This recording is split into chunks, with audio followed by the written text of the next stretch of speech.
Debater o estado da justiça em Portugal. Os dois partidos querem encontrar uma forma de responder a António Guterres e poderão apresentar também medidas de combate à corrupção. A cimeira passa também por alterações à lei do financiamento dos partidos, em que o PSD e o PP estão em divergência. As duas delegações encontraram-se depois de um almoço entre Paulo Portas e Marcelo Rebelo de Sousa. É a terceira vez que os dois partidos da nova AD se encontram formalmente. A cimeira PSD-PP decorreu durante cerca de 2 horas na sede do PSD, em Lisboa. É lá que está também o repórter António Cancela a acompanhar, segundo suponho, já agora, a conferência de imprensa conjunta dos dois líderes. Exato, Zé Alberto. Eu proponho já que ouçamos então a declaração, o início da declaração de Paulo Portas, o presidente do Partido Popular. Explicações a dar ao país. Este governo é governo há 3 anos, é responsável pelo que se passa na administração pública. O Sr. Ministro do Equipamento deve explicar porque nomeou quem nomeou, porque demitiu quem demitiu, o que soube e o que não soube, porque não soube o que devia saber.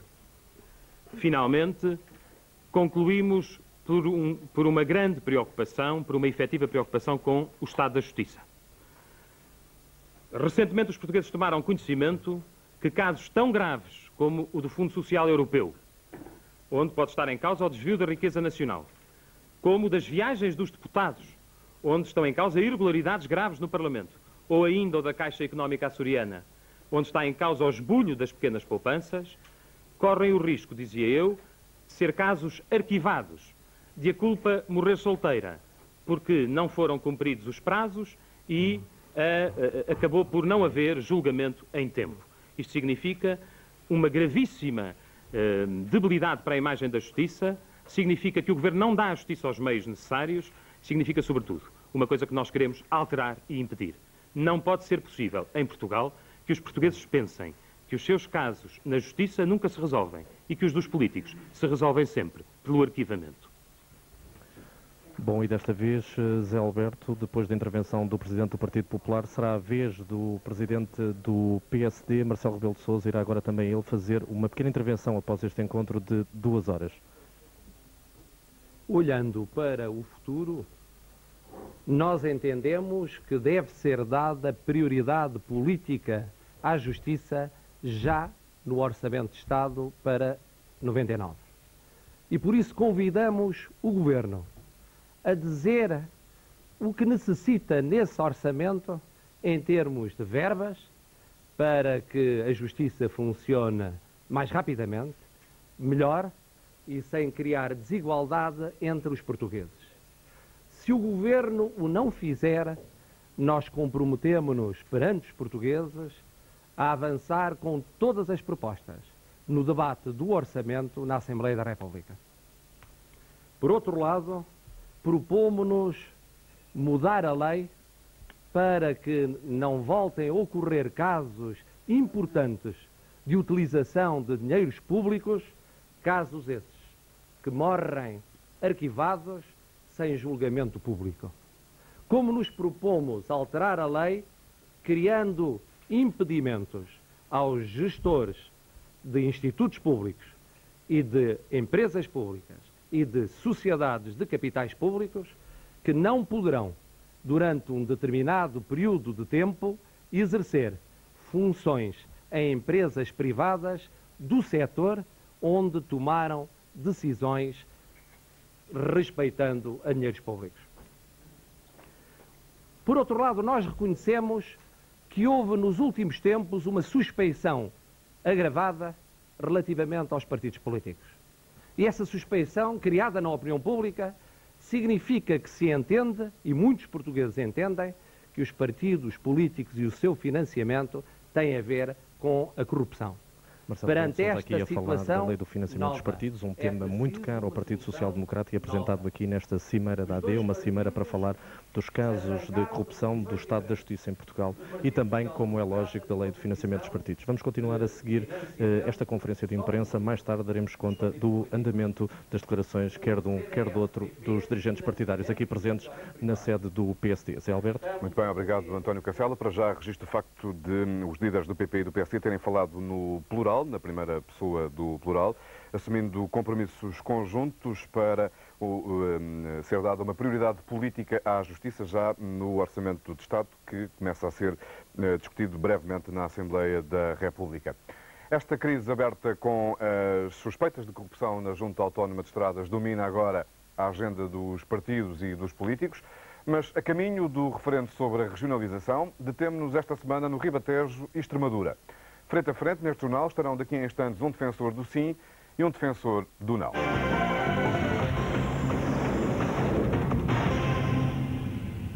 Antes da Extremadura e do Ribatejo, uma notícia de última hora. A Comissão Nacional de Eleições excluiu do processo eleitoral 5 movimentos de cidadãos. Alegadamente foram detectadas irregularidades nas assinaturas destes movimentos. 4 deles apelavam ao voto no não, um fazia campanha pelo sim. No Ribatejo e Extremadura, tal como em todas as regiões, as freguesias de fronteira são as que mais problemas poderão ter com a regionalização.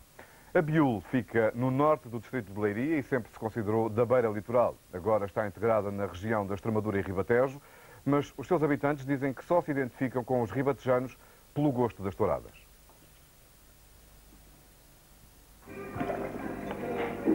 É uma oportunidade única para 8 mulheres de Abiúl. Se forem aplicadas, daqui a nada estão a trabalhar na nova fábrica que vai ser construída. Agora é quase só isso que importa.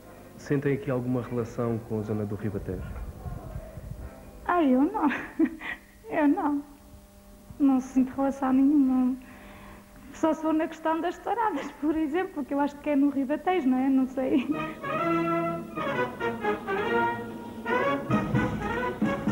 É o orgulho da terra que diz ter a tourada mais antiga de Portugal. A afição é tanta que, ainda há pouco tempo, a praça teve direito à iluminação para as corridas noturnas. Agora estará uma praça de touros em condições.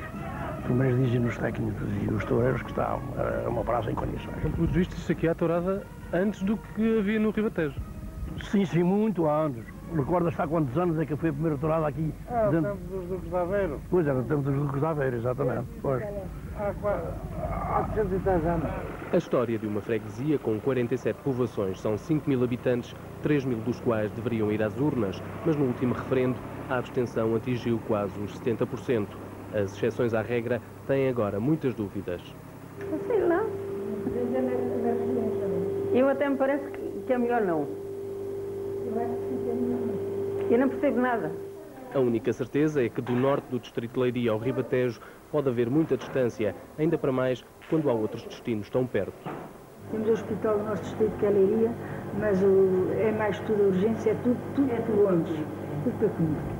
A Biúl alimenta-se ainda de uma agricultura de subsistência. As novas casas e os novos estabelecimentos são obra de quem emigrou e regressa agora mais abastado.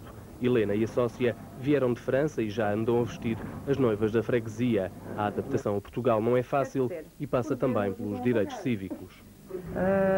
Se calhar para o sim. Acho que deve ser para bem de toda a gente. Acho que sim. Em França já houve a regionalização. Acha que é benéfico? Eu acho que sim. A Biúl tem ainda muito a fazer. Esgotos, água canalizada e acessos são as prioridades, porque a paisagem só não chega. E mesmo a paisagem é muito diversificada dentro da Extremadura e Ribatejo. A região é a 4ª maior do país em território e população, mas tal como a paisagem, também os interesses dos habitantes são variados. O referendo é que não lhes merece grande interesse. As águas do Tejo, que cortam a Lesíria ao meio, podiam fazer com que esta fosse uma das planícies mais férteis da Europa. Mas para os agricultores não há ano sem queixas. Se não é do melão, é do milho. Se não é do tomate, é da vinha. Em relação à uva de vinho, foi péssimo. Tivemos aí um terço da produção que tivemos ano passado. A terra dá lugar ao mar, mas não é por isso que acabam as preocupações, mesmo quando este foi um bom ano de peixe, especialmente carapau. Dá para cozer, para assar, para comer cru, para caldeirada, eles fazem deste peixe tudo com o bacalhau. Isto vende-se bem? Às vezes, é conforme a quantidade de carne. Dá para viver? Não. Para viver não, isso não havia de outro lado, isto não presta. Isto é só para ir tenteando a vida, mais nada.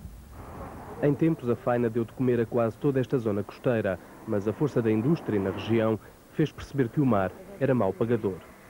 Sapiche é pouco, é barato.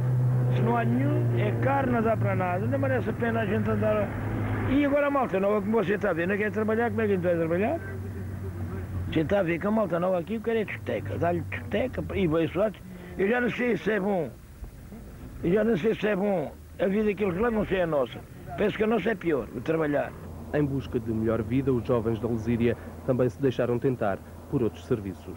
A malta toda fugiu da agricultura porque, é como a gente sabe, foi sempre o pior e continua a ser. Mais mal pago, mais sacrificado a trabalhar e se apanha aqui, apanha-se a chuva, apanha-se o gelo, apanha-se o calor, apanha-se tudo quanto é mau. E não há maneira de a gente se proteger por lado nenhum, é aguentar. Duas paisagens, duas realidades. Nesta região, com mais de 10% do território nacional, vivem quase 10% dos portugueses, pouco interessados no referendo. Um só movimento legalizado pelo sim, o não, conseguiu apenas juntar 60 pessoas. Não há qualquer ligação entre Santarém e Leiria. Pelo contrário, todos, sob qualquer ponto de vista, do ponto de vista económico, do ponto de vista cultural, do ponto de vista social, trata-se de distritos bem diferentes. Não existe qualquer relacionamento em termos de afinidade entre Santarém e Leiria e, portanto, é perfeitamente artificial criar uma região que não tem razão de ser. Claro que tem. São duas regiões de Portugal e é o bastante. Depois têm afinidades, como eu já disse, que são zonas de transição. Há uma zona de transição entre as duas. E mais do que isso, são complementares. Leiria tem uma vocação fortemente industrial, Santarém tem uma vocação fortemente agrícola, tem um grande traço de união que é Fátima. É evidente que há afinidades entre Leiria e Santarém. Caminhos iguais ou diferentes, os homens do mar e da terra decidem no próximo dia 8 de novembro.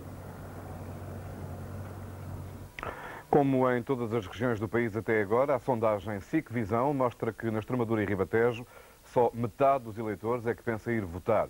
Apesar da abstenção, o destaque vai para a vitória folgada do não e para o facto de só 5% dos eleitores saberem o nome da sua própria região. Já parece uma norma nacional. Na Extremadura e Ribatejo, tal como nas outras regiões, os votantes e os abstencionistas ficam ombro a ombro na casa dos 50%. Dos eleitores que votam, apenas 24,6% apostam no sim. Mais do dobro dizem que vão votar não e 22%, um número ainda elevado, dizem estar indecisos. Distrito a distrito, vê-se que em Leiria o fosso entre o sim e o não ultrapassa os 30% e que em Santarém é um pouco mais pequeno, mas mesmo assim com larga vantagem para o não. Na segunda pergunta, sobe o sim e baixa o não, o que mostra uma vez mais que muita gente que diz não à regionalização acaba por dizer sim à sua própria região. Para terminar, um número espantoso. Apenas 3% dos eleitores sabem que a sua região se chama Extremadura e Ribatejo. 2% pensam que estão na beira litoral e 95% não sabem sequer. Ou seja, em cada 100 eleitores, 95 não sabem o nome da região e dos 5 que pensam saber, 2 estão errados. Esta sondagem foi realizada através de 608 entrevistas telefónicas nos dias 9 e 10 de outubro. Frente a frente, no Jornal da Noite, tenho o Presidente da Câmara das Caldas da Rainha, Fernando Costa, muito boa noite, defensor do não, e Jorge Lacão, deputado do PS, um dos pais deste mapa que vai a referendo no dia 8 de novembro. Muito boa noite. Boa noite. Sei que não participou no processo até ao fim, no processo de elaboração do mapa e do que está a referendo no dia 8, mas se eu tivesse feito, teria efetuado algumas alterações de pormenor neste mapa das 8 regiões? Houve um processo conduzido na Assembleia da República que teve uma preocupação fundamental que eu próprio pude acompanhar no momento em que essa iniciativa foi lançada. E refiro-me à consulta pública que foi lançada a todos os municípios portugueses. Todos os municípios, sem exceção, puderam pronunciar-se e exprimir o seu ponto de vista sobre a regionalização. É claro que alguns entenderam não ser oportuno fazê-lo. Estou a lembrar-me, por exemplo, do município aqui do Sr. Presidente das Caldas da Rainha, mas a esmagadora maioria dos municípios portugueses pronunciaram-se, exprimiram o seu ponto de vista e foi também no rescaldo e no balanço desse ponto de vista que se estabeleceu a solução final do mapa das regiões, que ao contrário do que outros pretendem, não foi um negócio, foi o resultado de uma maioria legítima com o balanço dos próprios municípios portugueses que foram oportunamente consultados e que se pronunciaram. E já te vou perguntar qual é a explicação para então termos esta fronteira da Extremadura e do Ribatejo, mas primeiro gostava de saber a opinião do Presidente da Câmara das Caldas da Rainha, se é daqueles que acha, como eu já ouvi algumas pessoas dizerem, que a única coisa que liga o Oeste ao Ribatejo é a autoestrada. Não temos autoestrada. Eu fico feliz do IP5. Autostrada do Norte. Não, essa separa, porque a autostrada, que é o IP6 das Caldas da Rainha para Santarém, que há depois de seguir até o interior de Espanha, essa esperamos por ela há muitos anos. E eu felicito ver o IP5 transformado em autostrada. Nós já vamos ser penalizados por ter vias rápidas já construídas no tempo do professor Cavaco com portagens. Tivemos que engolir autostradas, com o argumento do Sr. Ministro João Cravinho sermos uma região rica, mas mesmo assim só vão começar lá para o ano 2000. Infelizmente nem autoestrada temos que nos liguem. E de facto são duas regiões totalmente diferentes. Encontra algum traço de semelhança entre as duas grandes áreas que compõem esta região? Não há traços de semelhança, nem há justificação para criar. Eu creio que isto só há uma justificação. É que alguns senhores, líderes políticos, partidários, vêm criar aqui uma região artificial, porque parte de Leiria estava em Coimbra, parte de Leiria estava na CCR Lisboa. Fui sempre contra estas duas grandes regiões, tanto a do centro como... Mas não há nada de natural, não há nada que justifique o aparecimento aqui de uma região do distrito de Leiria, Extremadura, mas não é toda a Extremadura, e do distrito de Santarém, todo o distrito, Ribatejo. Não há nada que justifique isto. Eu não vi ninguém pedir esta região. Quem é que pediu esta região ao Dr. Lacão? É um salto. Eu acho, se me dá licença, eu acho irónico o seu comentário, porque ele revela uma contradição nos termos. E da população que foi consultada hoje, que nem sequer sabe o nome da região. Deixa-me agora, só 5% sabe o nome da região e 2 enganaram. Deixa-me agora expor o meu ponto de vista. As pessoas merecem compreender aquilo que cada um de nós pensa. Repare que disse, acabou por sublinhar que o Distrito de Leiria atualmente está dividido do ponto de vista da sua coordenação regional. A parte sul do Distrito de Leiria integrada na área que coordena a grande metrópole que é Lisboa, a parte norte, incluindo Leiria, integrada numa outra zona regional da Beira. Ou seja, é o próprio Distrito de Leiria que neste momento está dilacerado e dividido dentro de si próprio. Dizer que duas áreas territoriais que têm contiguidade territorial entre elas não têm nada que as aproxime, nada de menos certo. Se me permite, vamos às ideias e não aos papéis. Há aqui o mapa da região. Se me permite, vamos ver a contiguidade deste preciso. Claro, está à vista de todos. Está à vista de todos. Se me permite, à medida dos seus interesses. Sr. Presidente, explique-me este Sr.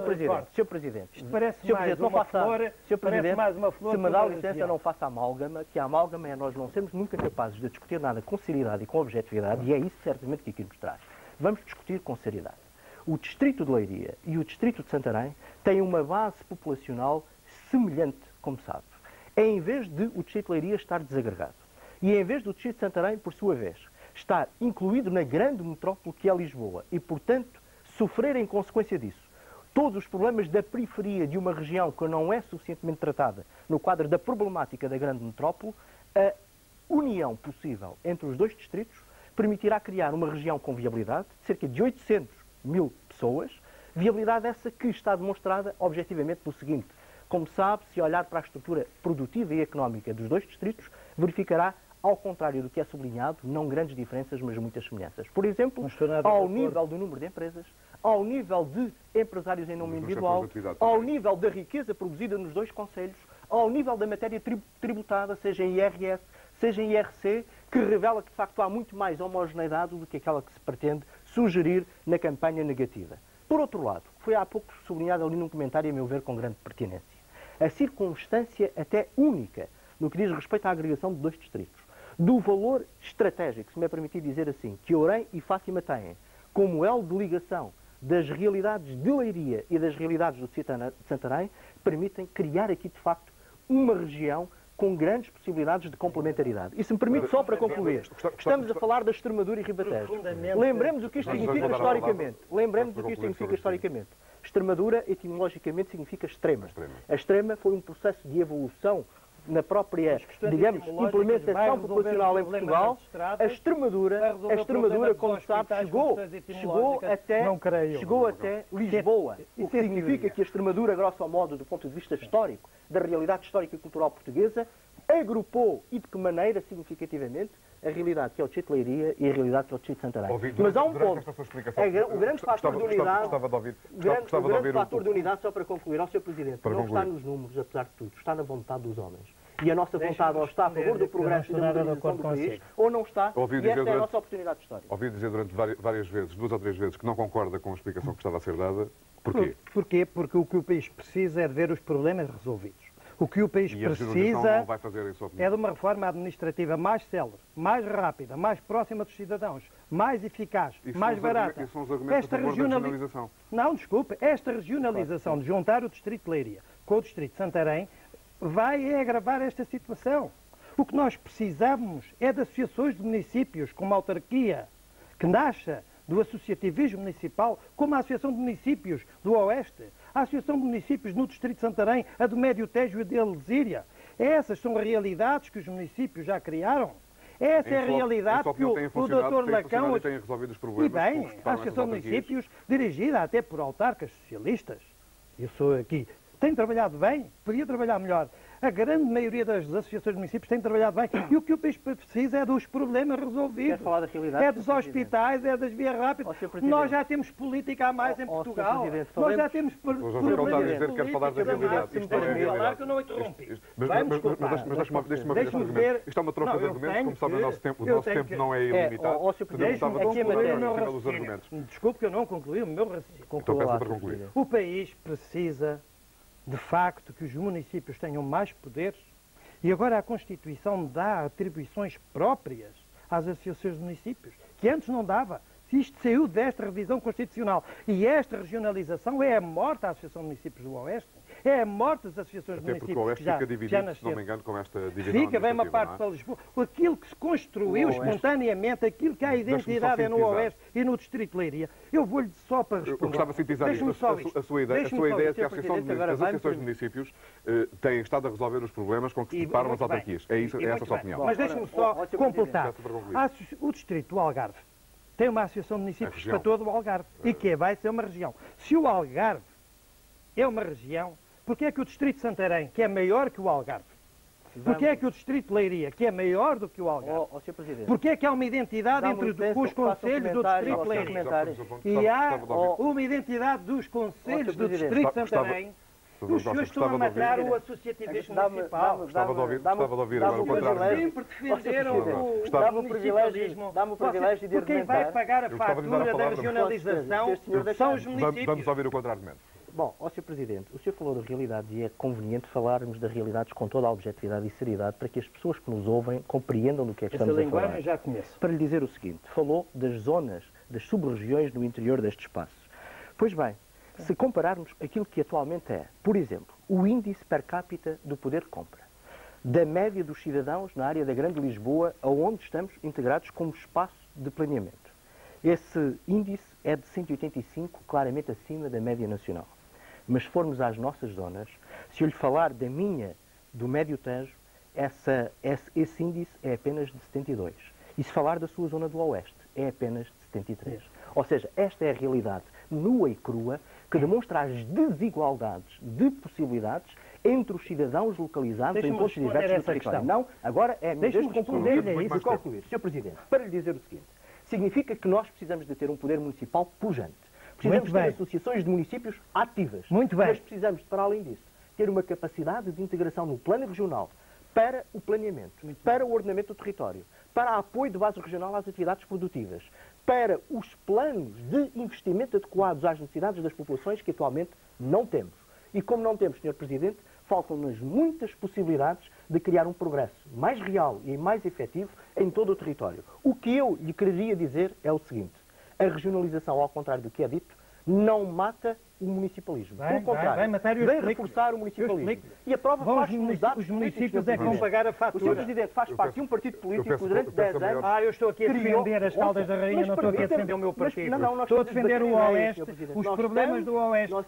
Não estou a defender os meus lugares políticos, nem os meus lugares de partido. Eu peço a maior compreensão dos dois. Eu peço a maior compreensão. O tempo não é elástico, muito menos em televisão.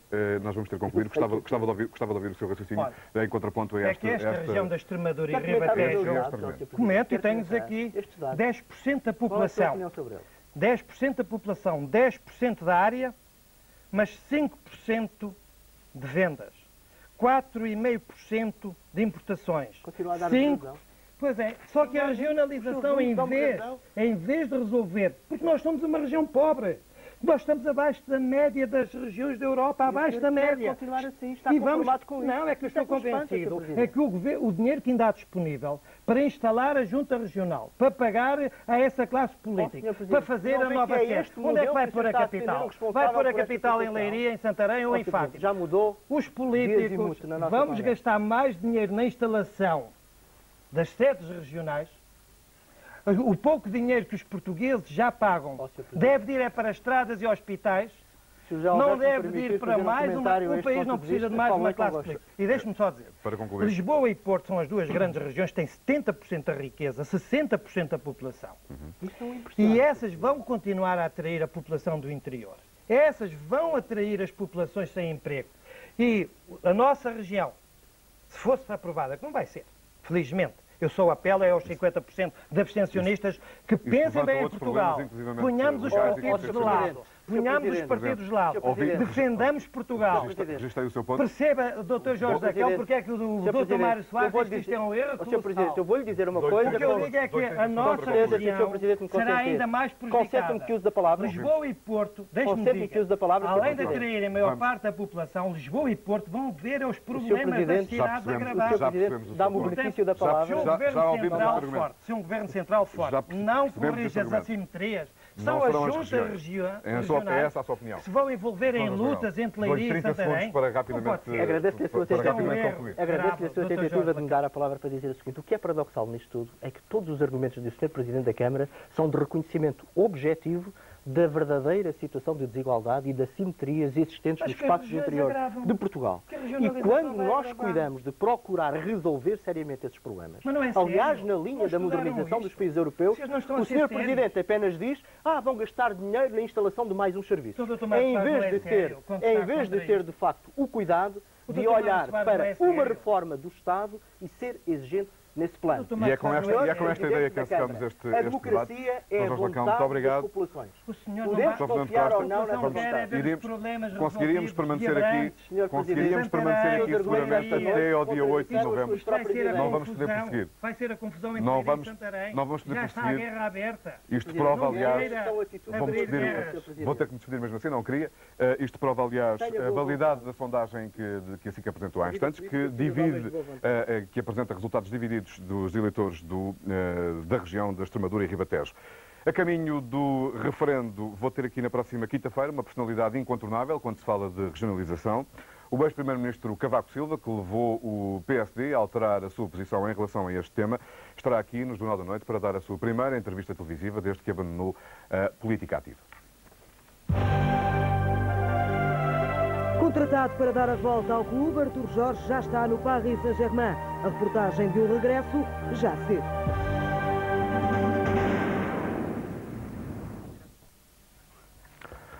No calendário da atribuição dos prémios Nobel ficaram hoje a conhecer-se os prémios da Física e da Química. O Nobel da Física foi para dois americanos e um alemão. Robert Laughlin, Daniel Tsui e Ernst Stürmer ganharam o prémio por uma descoberta relativa aos campos magnéticos e que permitiu compreender melhor alguns aspectos da física moderna. O prémio Nobel da Química foi entregue a um americano e a um britânico.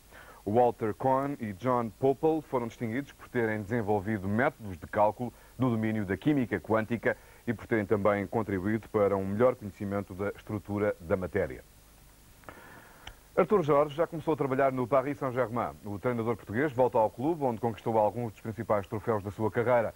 Mas a realidade que encontra neste regresso é bem diferente da que deixou há 4 anos. Em 8 jornadas, o Paris Saint-Germain tem apenas uma vitória. Está a 9 pontos do primeiro. Nas competições europeias foi eliminado logo na primeira jornada. Não é difícil calcular que Artur Jorge foi contratado para tentar dar a volta ao jogo. A ideia é fazer uma época boa. Nesta altura é difícil falar desse tipo de coisas, porque depende de um conjunto de circunstâncias que nós não sabemos. Depende de nós, mas depende dos outros também. Agora, o que eu tenho a certeza é que esta equipa passa, de facto, um momento menos bom e tem jogadores de qualidade e, portanto, a ideia é melhorar. Artur Jorge regressa ao PSG, de onde saiu em 94. A equipa não mais venceu qualquer competição. Curiosamente, o presidente que agora o foi buscar é o mesmo homem que há 4 anos o obrigou a sair. A vida é assim. A vida, de vez em quando, há pessoas que passam bons momentos, momentos melhores, momentos piores. E pronto, nesta altura ele está, é uma figura muito importante no Paris Saint-Germain. Foi o que falou comigo, discutimos muitas coisas. Não discuti muito o passado, porque o passado não nos pertence nesta altura. O treinador ainda está a conhecer a equipa, mas não exclui a hipótese de pedir um jogador novo, que até pode ser português.